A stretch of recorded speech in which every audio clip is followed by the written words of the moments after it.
Hello, everyone, and welcome to Jack Talks Politics. Today, we have a VIP special congressional candidate from District 32 running. So, welcome, Joshua Scott, and thank you for being here. Thank you so much for having me. I'm looking forward to it. So, tell me a little bit about yourself. Right, so my name's Joshua Scott. I'm the Republican nominee, like you said, here in California's 32nd Congressional District. I grew up in Palos Verdes, California, which is just a few miles right next to the coast, and that's in Congressional District 33. And kind of how I got my start into running myself here in 32. I was working on the congressional campaign in District 33 for the Republican back in 2018. And I found some things I didn't like about the opponent. I really liked what the Republican had to say. So I joined his campaign and was working with him for a few months. And I found out that there was no one challenging the the Democrat incumbent, Grace Napolitano, here in District 32. And we said, hey, the people deserve a choice. I wanted to make as much of a difference as I possibly could in the 2018 midterm election. And so the best way to do that would be to get a large swath of LA County with a conservative voice, someone to represent them, to provide them with a choice. And so that's what we did. And in 2018, we had the top performing Republican congressional campaign in all of LA County. So me and my supporters, we said, hey, we ran at the last minute last time. We had a lot of success. So why don't we bring it on forward to 2020? I've been working as a strategist, for some other groups over the last couple of years, and just trying to do as much as I can for the country because I'm quite a fan of what I see going on right now in the federal government, Trump administration. There's a conservative movement going on here in Southern California, and I'm proud to be one of the leaders in it right now. That's awesome. We appreciate you running. So, what are the major issues affecting your area right now? Right, so Southern California, immigration's always been one of the top ones. It's a hot button issue, and as Republicans, oftentimes we get slammed as racist for wanting to clamp down on it and enforce federal immigration policies, for having border security and building a wall. And one of the things that I like to do, a lot of times they say, oh, Republicans need to soften up and change their tone because there's lots of Latinos in Southern California.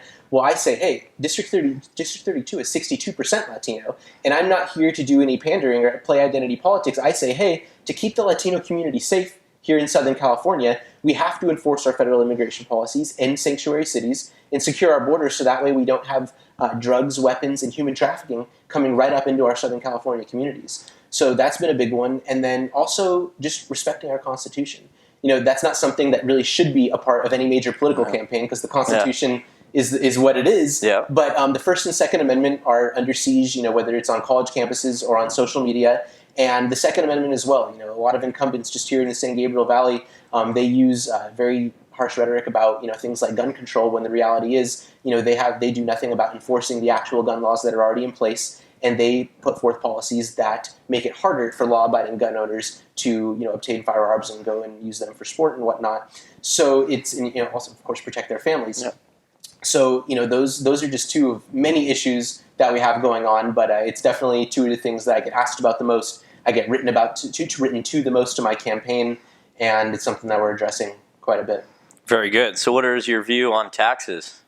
State of California. Right. So yeah. I am a constitutional conservative, small government minded, and I believe in empowering the family, empowering the taxpayer, empowering the businesses, and not just tax cuts but regulatory rollbacks as well. Back in 2017, we saw major tax cuts and regulatory rollbacks come out of our Congress and the federal government, and those were amazing. But Californians have not got to reap those full benefits because of our incredibly high state taxes, lots of other punitive costs that come from our many gas taxes that we have, and our businesses are being run out of the state due to burdensome regulations. So what I'd like to do is work with local legislators and get business-friendly, taxpayer-friendly policies that we've seen come out of the federal government right here into California. And I think that would be a recipe to really help the fifth largest economy in the world that we have here. Yeah, absolutely.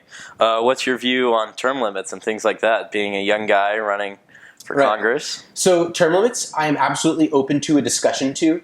It's hard for me to say how many terms and how many years and everything, but there is one thing that I would like to say about that is for the U.S. House of Representatives, a term is 2 years, which I think it should be 4 years. For 2 years, when a candidate gets elected and becomes a congressman, the next thing you know, they're campaigning for their next election. And that involves fundraising and working with special interests and lobbyists. And so all of a sudden, you see the work that they're doing and the legislation that they're sponsoring is mainly in favor of those who are paying for their reelection as opposed to their actual constituents. So I think when someone gets elected to U.S. Congress, I think, let them get their feet wet for the first couple years and work with their constituents.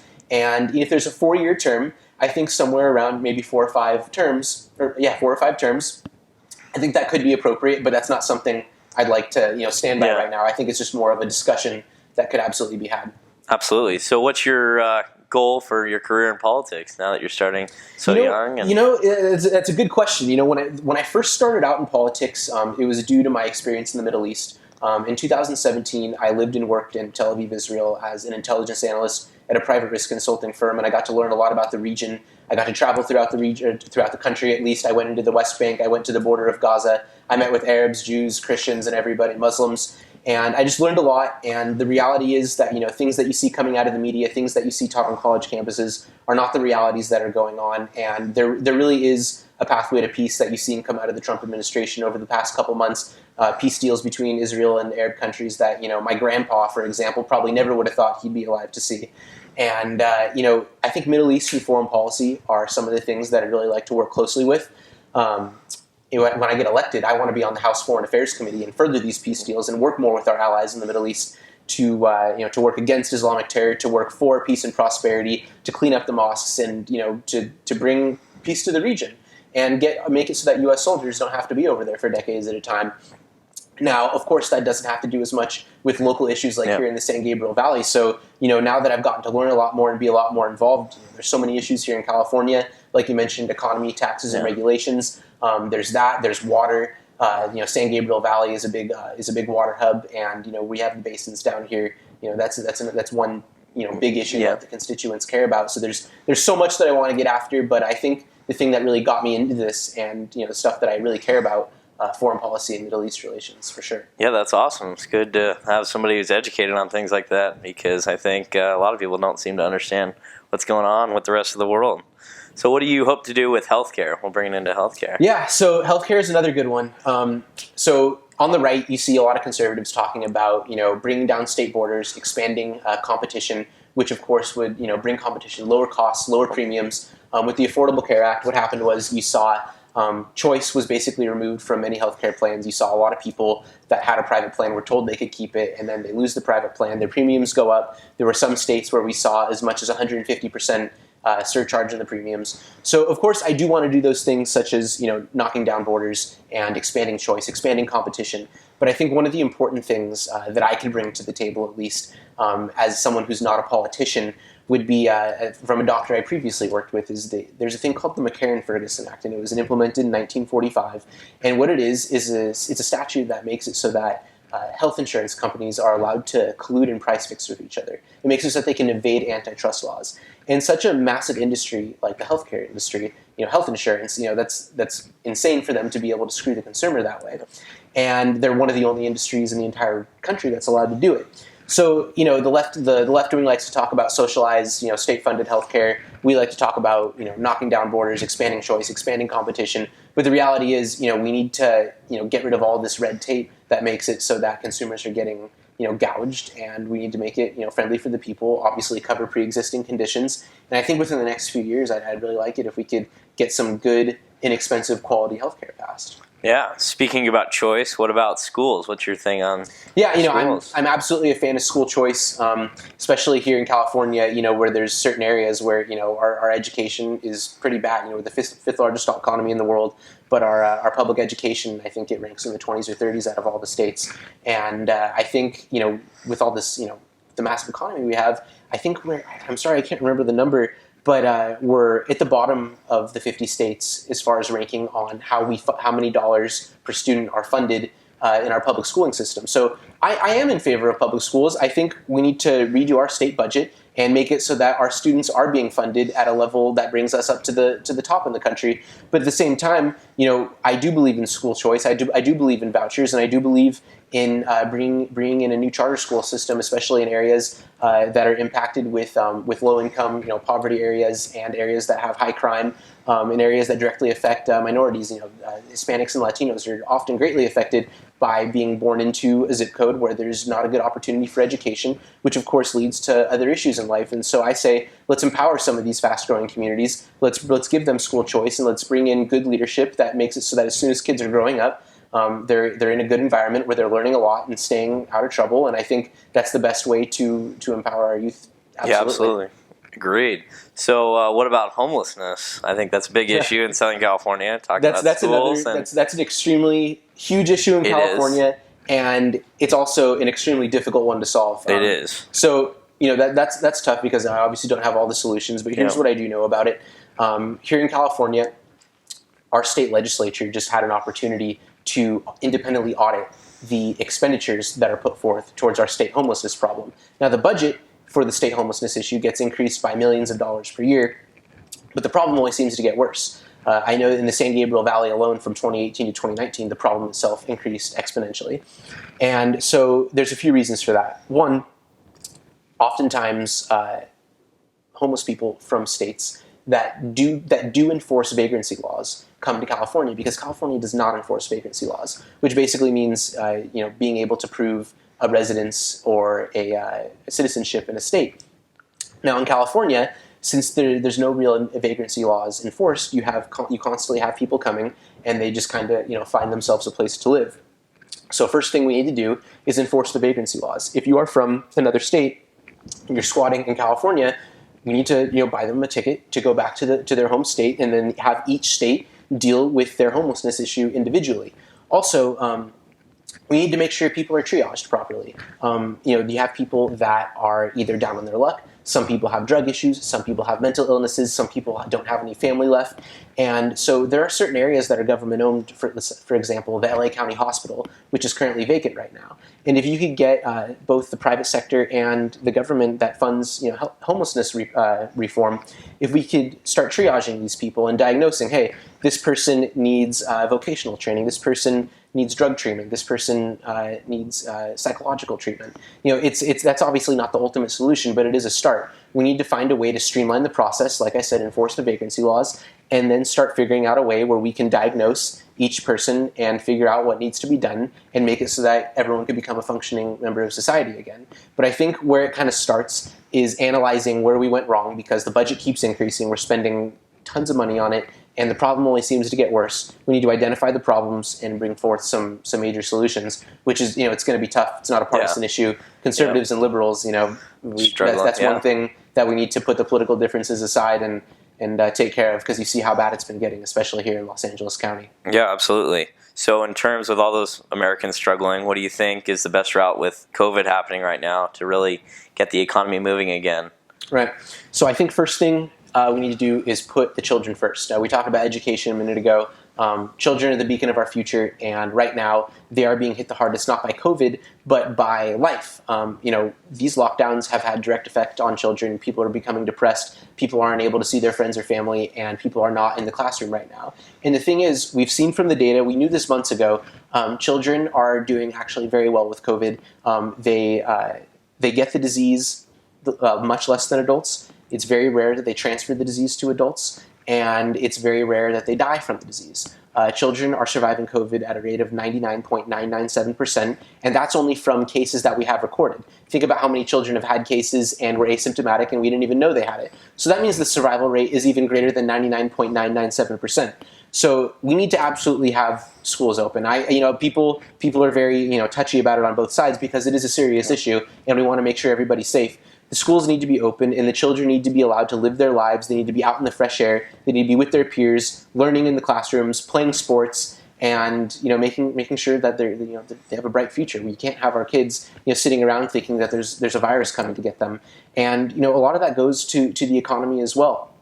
There's so many business owners right now, and churches for that matter, that are under such tight scrutiny by the state. Meanwhile, the policies being put forth by the state are incredibly arbitrary. They're incredibly unenforceable. They infringe on the rights of individuals and businesses. And I genuinely think that, like you hear the president say, the cure can't become worse than the problem. And what they've done, especially here in California, people who go to church are no longer able to worship. I work with a pastor who has had sheriff's helicopters circling over his church low. Cease and desist orders have been sent from the county to pastors. Meanwhile, at the same time, you have people gathering in mass out in the streets and protesting, rioting, and looting, and nothing's happening to them. There's no legal accountability whatsoever. So I genuinely think that the issues that have been brought upon Californians in the COVID response have been far worse than the actual virus itself. Businesses must work together with professionals to reopen safely. I'm confident we can do it, but the state must reopen. We'll protect our medically vulnerable. We'll protect our seniors. And aside from that, we need to open. We need life to get back to normal. We need people to be able to feed their families and make a living and go to church on Sundays. Speaking of a lot of rioting and looting and no consequences for these people, what's your view on the racial injustice and things going on right now that seems to be all over the media? Right. So I'm absolutely for racial equality. I believe that Black Lives 100% matter, but I don't believe in the organization Black Lives Matter. We've seen, not just here in 2020, but going back years to their conception, they parade through the streets saying, what do we want? Dead cops. When do we want them now? If you look at their platform on their website, their opening charter makes accusations that the USA is a white supremacist, racist country with police that needs to be abolished because they're white supremacist enemy agents of the state. And I talked about my experience with Israel and Middle East policy. Their policy is that the USA and Israel are complicit in the genocide of the Palestinian people, which is unequivocally false. Those are talking points that are put forth by terrorist organizations like Hamas and Hezbollah, and then are parroted in our media and in our academia. And it's appalling to me. And then you have an alleged civil rights group that are putting forth these same ideologies on a massive platform. Their donations, when you donate to their cause, when you click donate on their website, it takes you to actblue.com, which is the Democrat Party's fundraising super PAC. So I think, as far as racial justice, we absolutely need to come together, and we need to identify anything in our community where there's a problem, where there's a police officer that commits an infraction. But I think a lot of the focus here in 2020 has been sensationalized by the media, and it's been used as a political prop for the 2020 election, and I'm not afraid to identify that. I think as far as the way we're progressing as a country, I think we are the beacon, the global beacon of racial progress. Just last year, LA Sheriff and LA Police Department reported a 30-year low of incidents of brutality and complaints against the department. I think the department reported over 1.5 million contacts with citizens throughout the year, which means any sort of interaction. And use of lethal force was used, I believe, about 25, 26 times. And like I said, violent incidents, brutality incidents are at an all-time low. And I think that's because because we work so hard and we train so hard to be a progressive beacon as far as race. And our police institutions often racially make up the exact same demographic of the city. Like LA Police Department, LA Sheriff Department are made up predominantly of Hispanics because that's the way LA is made up. So I think the USA is a beacon of peace, tolerance, and democracy, and in racial progress. And then over the Trump administration, you see them get attacked with false smears of racism. Meanwhile, you have not just criminal justice reform and funding of black schools and empowering the communities, but also opportunity zones, which incentivizes private sector development in notoriously black areas to stimulate them economically. So I think as far as racial progress, I think we're doing an amazing job. And while there's still a long way to go, you and I both have black friends that have been through things in their lives. We need to learn from those things and constantly be lies that are coming out of the media right now and are being used as political props. Yeah, we are the land of opportunity. I absolutely agree. So, with my last question, why should people go vote for you?